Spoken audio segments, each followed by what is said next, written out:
ধৈর্য ধরতে পারবে। সবর শব্দের ভিতরে ধৈর্য, বাধা দেওয়া। আপনার মন আমার মন চরম একটা অন্যায় কাজ করতে চাচ্ছে, সেই চরম মুহূর্তে নিজেকে কন্ট্রোল করা। শুধু বিপদে মুসিবতে ধৈর্যই নয়, একজন মানুষ তার জীবনে সারা জীবনে বিপদ আসে নাই, সে ধৈর্য থেকে বুঝবে। তাহলে কি তার ধৈর্যের প্রয়োজন নাই? অবশ্যই আছে।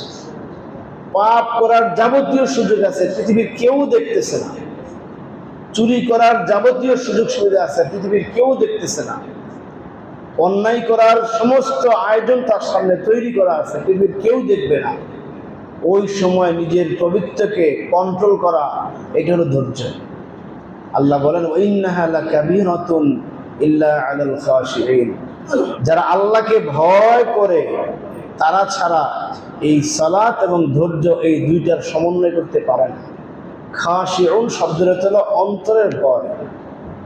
সাধারণ যে বই আছে সেগুলো খাউফুন, আপনি একটা সাপ দেখলেন ভয় পাইলেন, আপনি একটা হিংস্র প্রাণী দেখলেন ভয় পাইলেন, এই ভয় নয়, এটা হলো খাউফুন। আর অন্তরের ভয় হলো খুশু, যেটা সালাতে বলা হয়, যে নামাজের মধ্যে খুশু খুজু। বান্দা আল্লাহকে অন্তর দ্বারা ভয় করতে পারলে সেই বান্দাই পারবে এই সবর করা, ধৈর্যশীল হওয়া, অর্থাৎ অন্যায় কাজ থেকে নিজের কুপ্রবৃত্তিকে রক্ষা করে যখন সে সক্ষম হবে, তখন তার দ্বারা ভালো কাজগুলি হওয়া সহজ হয়ে যায়। বলেন সুবহান। এই দুটার সমন্বয় করা কঠিন কাজ। আমরা